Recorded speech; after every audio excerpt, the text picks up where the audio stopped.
Vamos a hablar de las misiones de hoy en día, cuál es el estado actual de las misiones. Y primero quiero presentarles algunos conceptos y desarrollos que son más o menos recientes, y luego ver algunos números en cuanto a cómo vamos avanzando. Conceptos y desarrollos recientes. El movimiento de Lausana, ciudad en Suiza. En 1974, el primer Congreso de Lausana. Congreso Lausana sobre evangelización mundial se convocó y tenía algo nuevo. Y se acuerdan de Bavinck, hablaba de cooperación, esta etapa de cooperación. Tenía la tercera parte de más de 2.300 delegados, eran de lo que se llamaba el tercer mundo, lo que se llama ahora el mundo en desarrollo.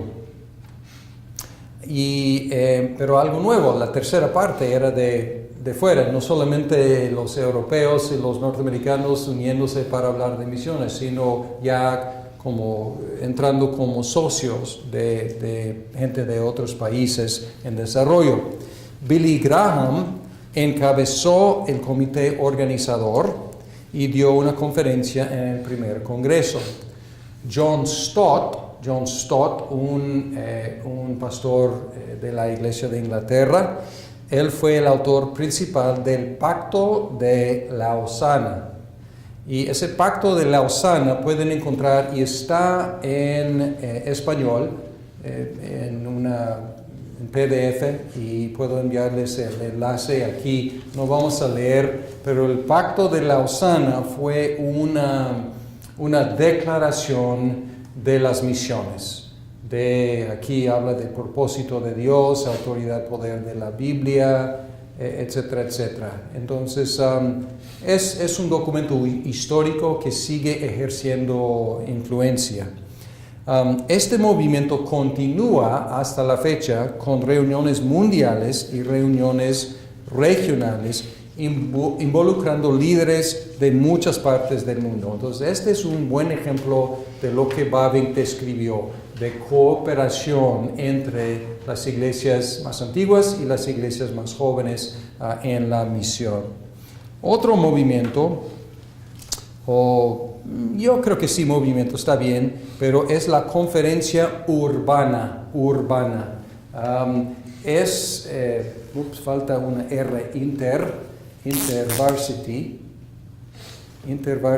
es un ministerio estudiantil y empezó en 1946 con 575 estudiantes y los convocó para hablar de misiones con la idea de inspirar a los universitarios a dar sus vidas a las misiones.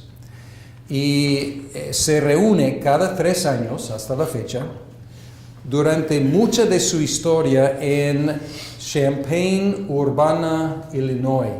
Por eso tiene el nombre Conferencia Urbana. Más recientemente se reúne en San Luis, Missouri. Ahora atrae a 16,000 personas cada 3 años, principalmente entre estudiantes universitarios. Yo tuve el privilegio de ir en 1981, cuando yo era estudiante universitario, y sí formó parte de mi llamado, contribuyó a mi llamado misionero.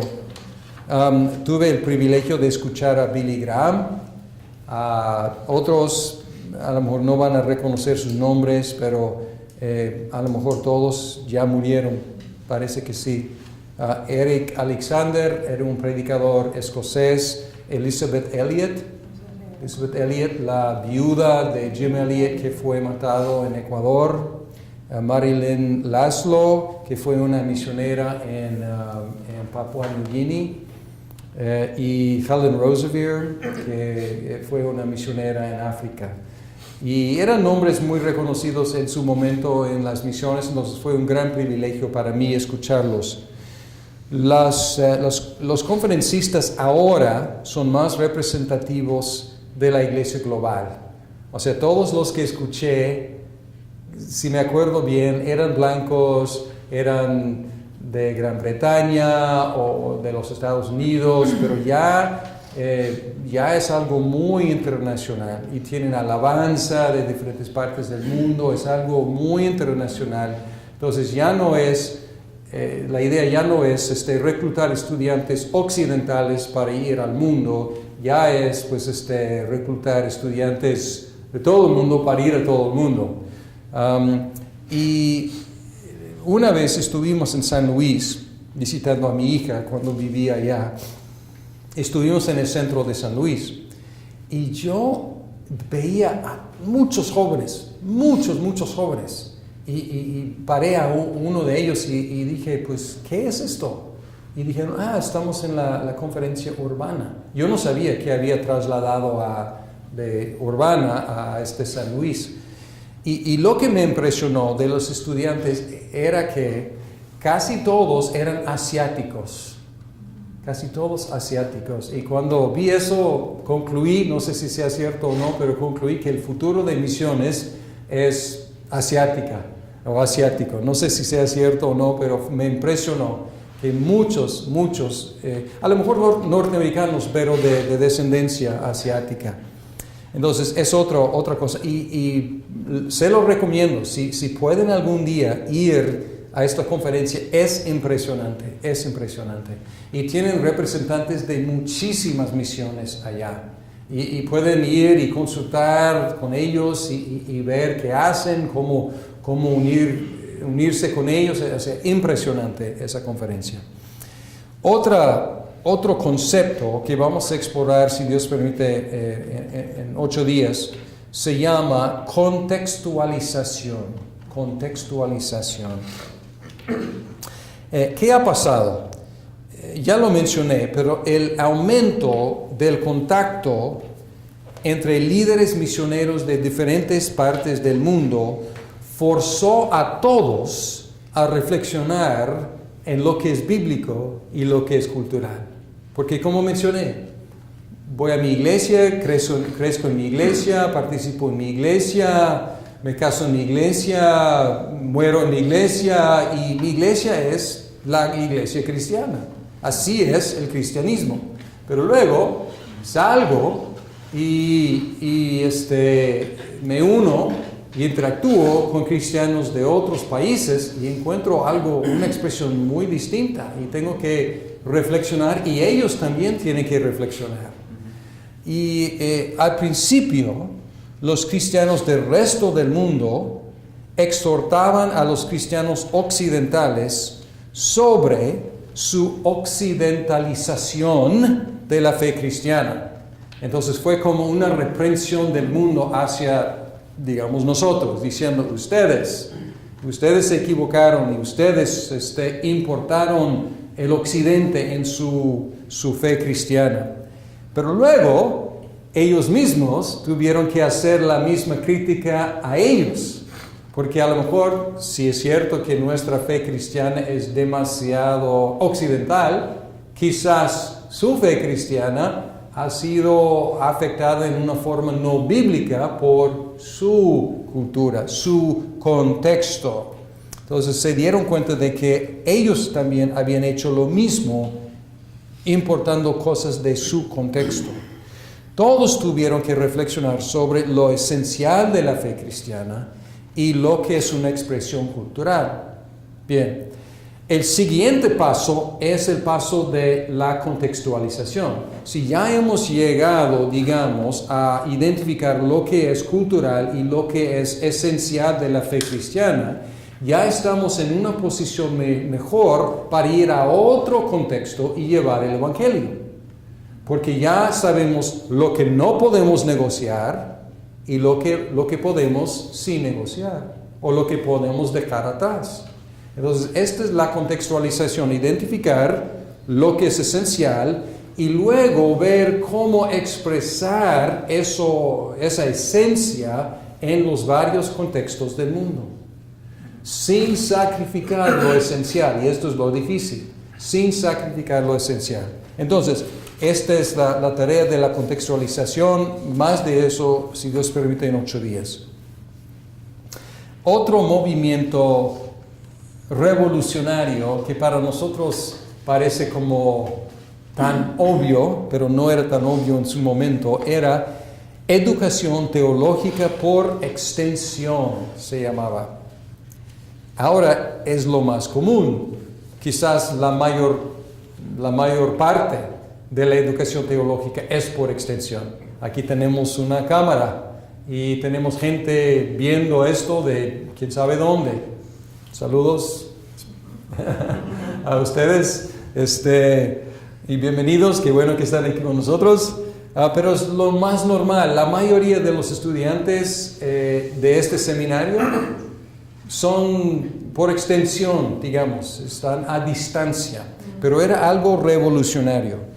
Antes, para que un obrero se preparara, él tenía que, o ella tenía que salir de su país, salir de su mundo, salir de su iglesia, ir a una escuela occidental, estudiar cristianismo, Biblia, teología, en una forma muy occidental y luego regresar, habiendo sido pues cambiado por su experiencia de estar en la academia occidental y luego difícilmente puede adaptarse de nuevo. Entonces, lo que empezaron a hacer era enviar material todavía en una forma muy occidental, con un sistema así de educación muy occidental, pero enviar por correo normal. Y piénsenlo, o sea, en partes del mundo es muy lento, pero enviaban y ellos estudiaban y luego ellos enviaban de regreso y sus maestros en otro país podían interactuar y luego enviar de regreso, quizás visitar, pero era algo revolucionario. ¿Por qué? Porque ya no estábamos teniendo que sacar a la gente de sus iglesias, de sus ministerios, para prepararlos mejor. Entonces, como digo, lo que estamos experimentando aquí en este seminario y la mayoría de los seminarios probablemente es la realización de esto en una forma mucho más avanzada tecnológicamente. Bien, otro movimiento muy importante, el movimiento carismático pentecostal. Vamos a unirlos, aunque hay diferencias. Especialmente en el hemisferio sur, las iglesias carismáticas y pentecostales han crecido en una forma impresionante, rebasando por mucho las iglesias protestantes históricas. Su estilo de adoración también ha influenciado el estilo de las iglesias evangélicas y protestantes. Entonces, lo que llamamos adoración contemporánea realmente es una influencia de las iglesias carismáticas y pentecostales. Este movimiento probablemente es lo que más se aproxima a la primera etapa que identificó Bavinck de testimonio espontáneo. Ha crecido en una forma muy espontánea el pentecostalismo y la iglesia carismática, o las iglesias carismáticas. ¿Por qué? Porque no hay una estructura muy definida, es muy flexible, es muy fluida. Muchas veces prospera entre grupos con pocos recursos al principio. No queda ahí, pero a veces prospera al principio ahí. Y no requieren grandes recursos para ir y testificar. No requieren el entrenamiento y la capacitación como los cristianos primitivos, ellos simplemente llegan a Cristo y entienden que su responsabilidad es compartir. Y la forma de adoración es muy atrayente para mucha gente, quizás no para uno que es más reservado culturalmente, pero para muchas culturas la expresión tan ferviente es algo que compagina mucho con la cultura. Entonces hay varias explicaciones de su crecimiento, pero su fervor, su sencillez, o sea, su impulso de simplemente salir y testificar, su agilidad, su flexibilidad, pero al mismo tiempo ha permitido desviaciones teológicas. Y la desviación teológica más fuerte es el así llamado Evangelio de la Prosperidad, que es una plaga que aflige muchas iglesias. Y yo digo una plaga cruel que aflige a muchas iglesias. Y lo irónico de la así llamado Evangelio de la Prosperidad es esto. Lo irónico es las iglesias que la predican o lo predican muchas veces son iglesias flexibles que se adaptan muy fácilmente culturalmente. Pueden entrar en culturas muy fácilmente, muy ágilmente, muy flexiblemente y pueden contextualizarse muy fácilmente. Entonces, tienen mucha habilidad para contextualizarse, pero lo irónico es que están llevando algo que es netamente norteamericano. El Evangelio de la Prosperidad es una creación de la iglesia próspera de los Estados Unidos. Y hemos exportado este evangelio norteamericano a todo el mundo. Y lo digo que es cruel a veces porque muchas veces entra en los lugares más pobres económicamente, con una promesa falsa y no bíblica de tener prosperidad económica, si solamente creen y dan lo suficiente. Y yo digo por eso digo que es cruel. A lo mejor no estoy justificando, pero en su creación, en una situación próspera, a lo mejor se puede funcionar. Y como la gente ya es próspera, pueden decir, soy próspero porque tengo fe y Dios quiere prosperarme. Ok, pero cuando entra en una situación de mucha pobreza, con muy poca posibilidad de avance económico, y así son algunas economías en algunos lugares donde ha entrado, pues realmente es un abuso de la confianza y de la fe de estos creyentes. Entonces, muy contextualizada por un lado y muy norteamericana en lo que está predicando por el otro lado.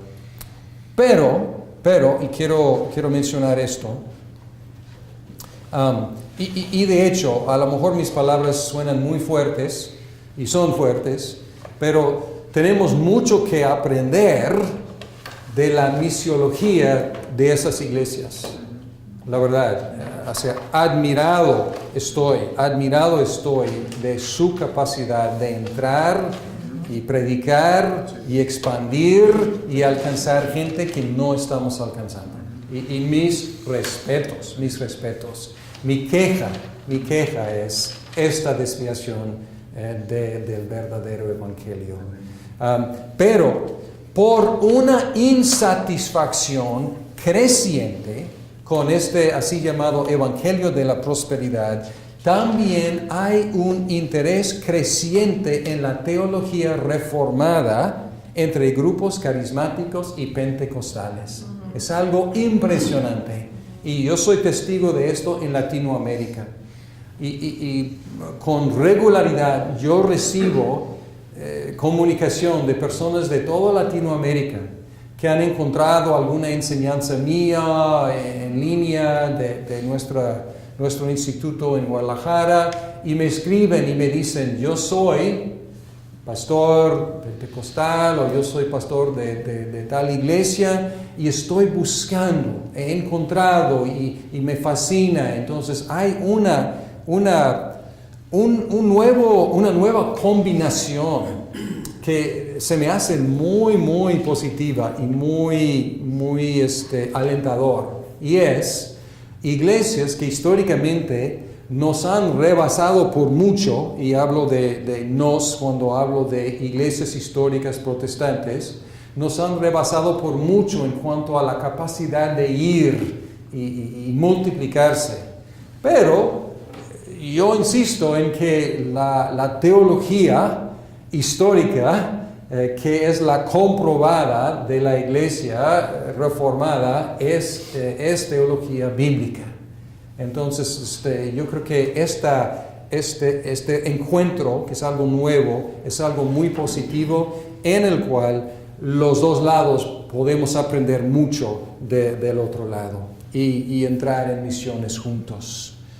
Entonces, es otro movimiento. Otro movimiento que quiero mencionar son misiones de corto plazo. Misiones de corto plazo.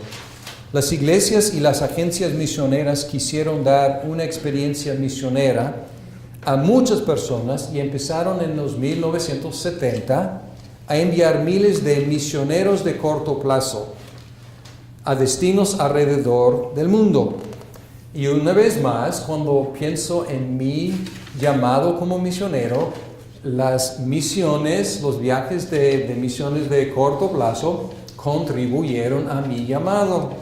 Pude ir a México, Perú, Francia y la India. Y mi esposa pasó un verano en Haití y pasó 3 años en Taiwán.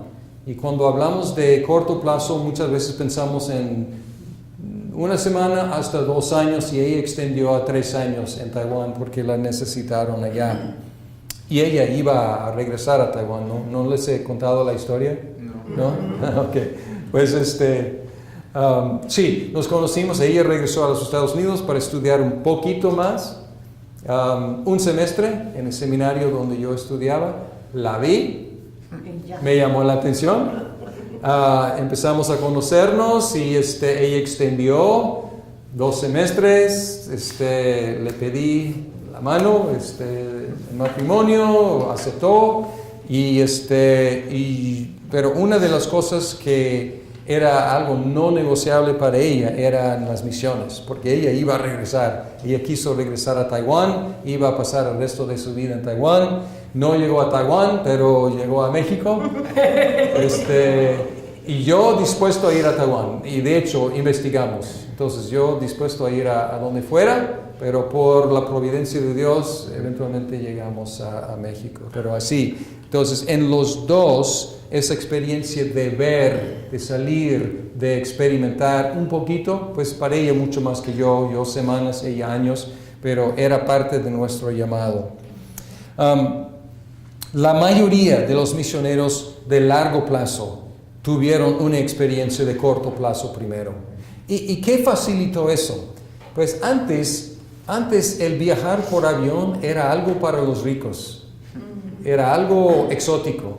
Pero luego por la competencia y la desregularización de la industria, pues ya gente común podía costear un viaje a otro país. Entonces esto permitió que muchos fueran. Hay problemas con misiones de corto plazo.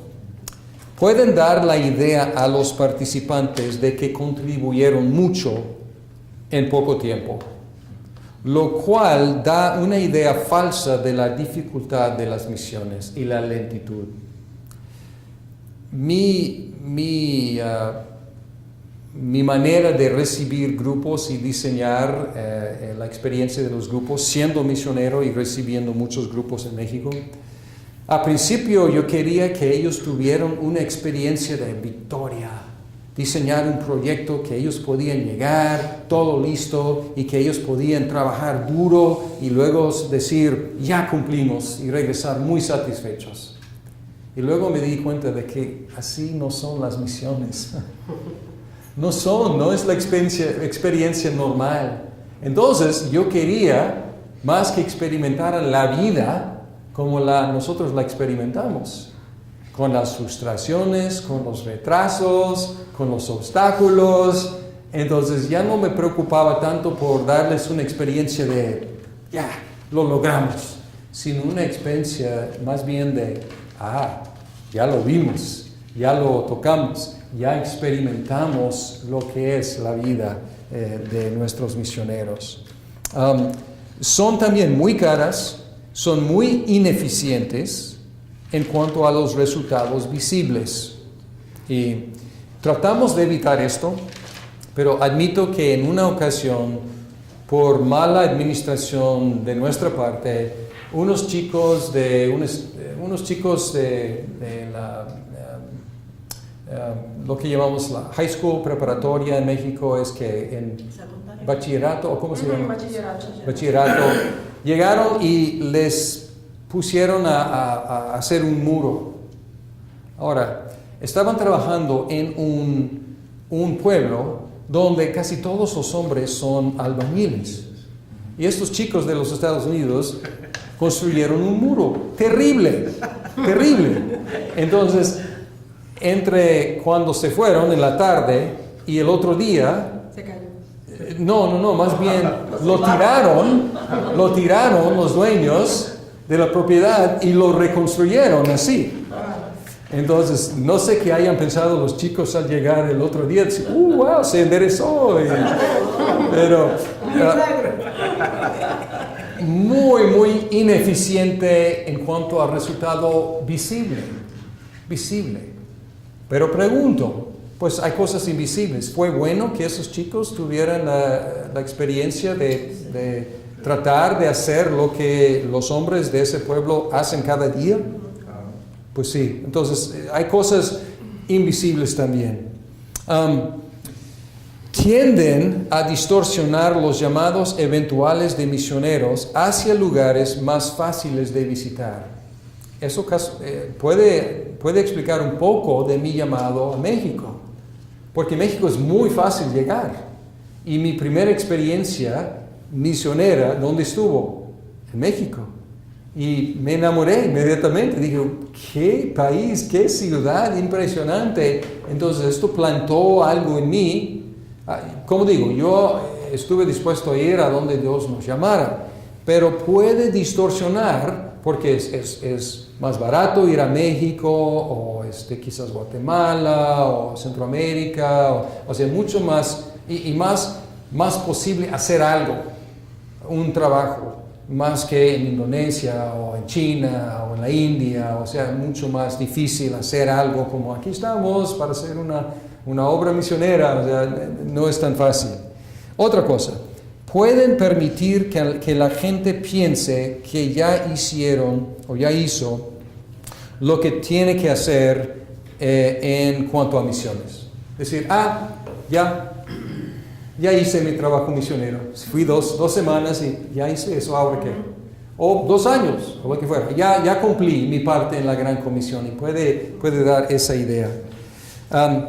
Y otra cosa que he visto entre las misiones de corto plazo, especialmente exóticas, y he encontrado, hay grupos que quieren dar no una experiencia de victoria, sino una experiencia muy exótica, muy emocionante, y los llevan a lugares muy exóticos y donde pueden trabajar con mujeres en prostitución en la calle, y luego pueden ir después de un tsunami, y pueden ayudar con limpiar después del desastre, y luego pueden ir a una isla en el Pacífico, y hay grupos, o un grupo por lo menos, que lleva a muchas diferentes partes. Pero lo que he visto en esos chicos que tienen esa experiencia, que regresan a su país de origen, ¿y qué? Pues la vida cotidiana es muy aburrida. en comparación con lo que experimentaron. Y en algunos casos es muy difícil que ellos se adapten de nuevo a la vida normal, la vida cotidiana. Entonces, yo estoy a favor de estos viajes, pero para aprovechar los viajes cortos, probablemente debemos llamarlos viajes de aprendizaje en lugar de viajes misioneros. Porque no debemos dar la idea de que esto es lo que es ser misionero. Más bien de aprendizaje, de observación, de participación, de algo así. Pero no dar una descripción no muy correcta de lo que están haciendo y logrando.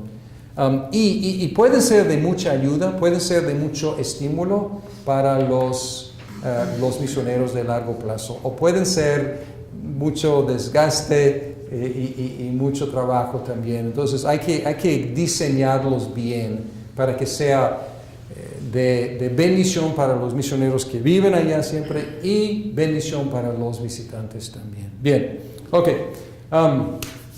Otros movimientos. Igle Crecimiento. Igle Crecimiento. Es un neologismo, una nueva palabra. Iglesia Crecimiento. Igle Crecimiento. Donald McGavran. Él 1897 a 1990 fue hijo de misioneros, fue un misionero él mismo, pero más importante fue un misiólogo, un estudiante de misiones enfocado en encontrar las causas del crecimiento de la iglesia y sus obstáculos. Aplicó la sociología al estudio de las misiones y promovió la idea de movimientos de pueblos, porque él encontraba estudiando las causas de conversiones y causas o más bien experiencias de grandes crecimientos de la iglesia. Él encontró que muchas veces había movimientos de pueblos enteros hacia el evangelio. Y él aplicó ideas de la sociología para entender lo que estaba pasando. No negaba lo espiritual, pero quería estudiarlo como científico social también. Y él desarrolló una idea de las unidades homogéneas. Y promovió la idea de que es más fácil que haya un movimiento hacia Cristo cuando es una unidad homogénea, hablando cultural, lingüística, socioeconómicamente. Y él encontró que a veces una tribu, toda la tribu, pero esa tribu pues era una unidad homogénea.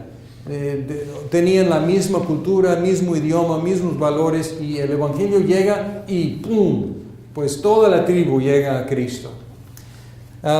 Y esta idea, por un lado, causó mucho fervor en algunas iglesias y querían aprovechar esta unidad o este principio de la unidad homogénea.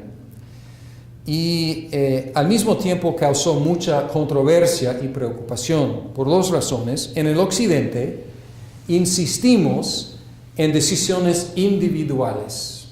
Nosotros, siendo individualistas, cuando escuchamos de una tribu convertirse, decimos no se puede. Cada persona tiene que tener su fe en Cristo, que es cierto, pero siendo muy individualistas no entendemos como este tipo de movimiento masivo hacia Cristo. Escuché a un misionero, estuvo en la África, y él predicando a una tribu, y el capitán de la tribu, el líder de la tribu, él dijo sí, o sea, yo quiero aceptar. Y él dijo que ahora toda la tribu va a ser cristiana. Y el misionero dijo, no, capitán, o sea, no es así, es cada uno individualmente. Entonces él llamó a toda la tribu y él tenía su lanza vertical, y luego él puso su lanza en posición horizontal, y él dijo, este misionero nos está explicando el Evangelio de Cristo y voy a aceptar este mensaje y creerlo, y alguien que no está de acuerdo. Y él dice al misionero, ¿ya ves? Todos quieren. ¿No? Y se convirtió toda la tribu, ¿no? Y esto nos incomoda, ¿no? Otra cosa que nos incomoda también, y con razón, es la promoción de este principio de la unidad homogénea como una herramienta para crecer la iglesia. Es una cosa observar que esto acontece, que esto sucede en el mundo. Es otra cosa convertir esta observación de cómo a veces sucede en una herramienta. Porque cuando se convierte en una herramienta de crecimiento, ¿cuál es la estrategia? Vamos a ir nosotros a alcanzar este grupo y solamente este grupo. Un grupo, una unidad homogénea. Entonces, pueden ver como una observación, cuando se convierte en una herramienta y una estrategia, ya es problemática. ¿Por qué? Pues ¿para quiénes deben ser la iglesia? Pues, ¿para este grupo solamente? Pues no. O sea, por supuesto, unas iglesias van a atraer algunos grupos más que otros grupos, por idioma, cultura, etc. Pero, si yo digo que estoy plantando una nueva iglesia y nuestro blanco son personas de esta edad, de esta economía, de esta educación, este nivel de educación, de este color, ¿esto les preocupa?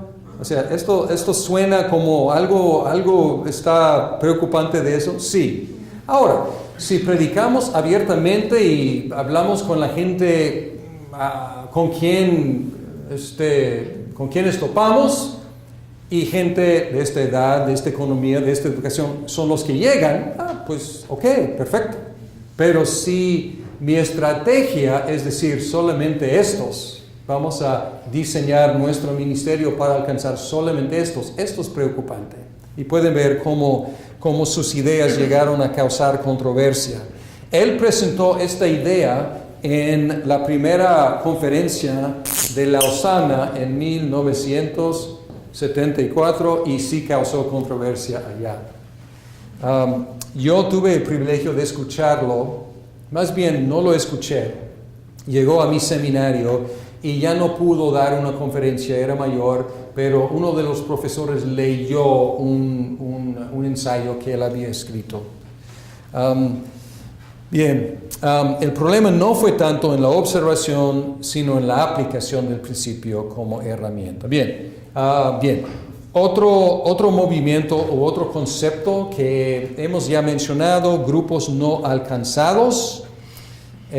McGavran invitó a Ralph Winter en 1966 al seminario Fuller, y luego una década después él fundó el Centro Estadounidense para Misiones Mundiales, Ralph Winter.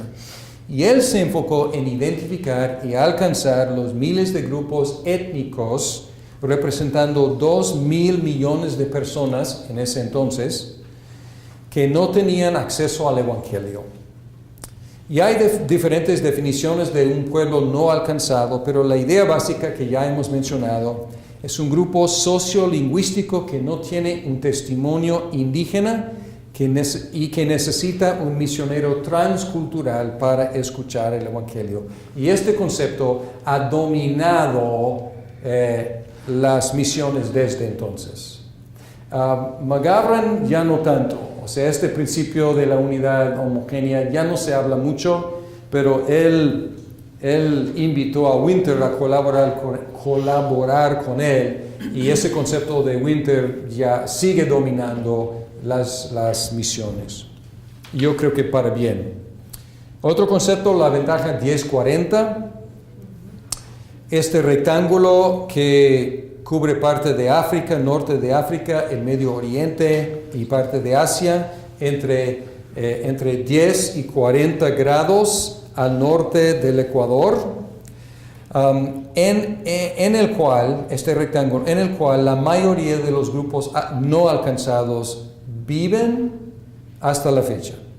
Luis Bush inventó esta frase en el Congreso de Lausana II en 1989. Se reunió en Manila, en las Filipinas. Entonces pueden ver que Lausana está ejerciendo mucha influencia.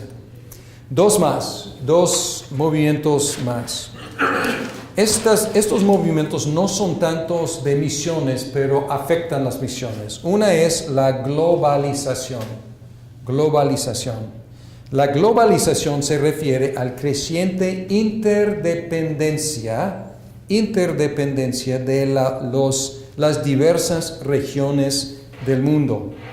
Y el comercio internacional ha sido el motor de la globalización. Y la tecnología ha acelerado el flujo entre las diferentes naciones y regiones. ¿Flujo de qué? Flujo de información, flujo de inversión y flujo de personas. El mundo no ha visto algo como esto nunca. Aún en tiempo de grandes movimientos de personas, este nivel nunca se ha visto de tanta interacción de diferentes partes del mundo, y la tecnología lo hace posible. Esto pues tiene muchos efectos, pero uno de los efectos es en las ciudades, y este es el último movimiento que vamos a mencionar, la urbanización. Y la globalización se ve sobre todo en los centros urbanos, porque en los centros urbanos, escuché a alguien recientemente decir que si uno va a Hong Kong, Nueva York, Londres, Beijing, estas ciudades tienen mucho más en común que cada ciudad tiene en común con los pueblos a su alrededor.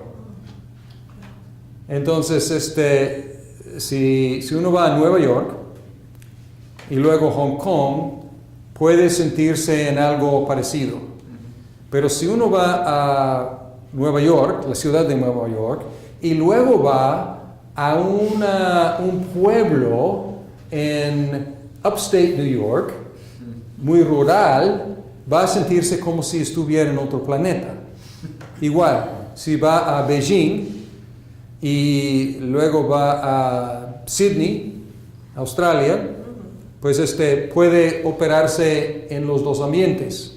Pero si sale de Beijing y va a un pueblo chino, ahí en el campo rural, va a sentirse en otro mundo. Igual, si va al outback de Australia, ahí al campo, pues va a estar en otro mundo. Entonces, la globalización se ve sobre todo en los centros urbanos. Y además se ve, para bien o probablemente para mal, en la cultura juvenil mundial. La cultura juvenil mundial. Porque los jóvenes han crecido con la tecnología y comparten, los jóvenes conectados a la red, comparten muchas características. Cuando primero llegué a México, había un lapso de tiempo entre las modas en los Estados Unidos y las modas en México. Las modas de vestir, las modas sociales, las modas intelectuales. Había un lapso de tiempo, a veces como hasta 20 años. Aunque colindan los dos países, porque tenían sus culturas que no se interactuaban muchos, salvo en la frontera. Pero ahora, si hay un movimiento juvenil en los Estados Unidos, pues casi instantáneamente es parte de la cultura juvenil en México. Y puede también cruzar en la otra dirección. Pues hay cosas que la cultura latina, no solamente por la presencia de latinos en los Estados Unidos, sino por la influencia a través de la tecnología y los medios de comunicación, pues podemos pensar en el fútbol, soccer. O sea, para nosotros creciendo, ¿qué era? Un deporte extranjero, ¿no? Pero ahora, por influencia mundial, pues los Estados Unidos está intentando jugar fútbol, ¿no? Y las mujeres muy bien al nivel mundial, ¿no? Bien, la urbanización entre 1950 y ahora, la proporción rural-urbano ha cambiado de aproximadamente, entonces 1950, a nivel mundial, rural-urbano era aproximadamente 70% rural, 30% urbano.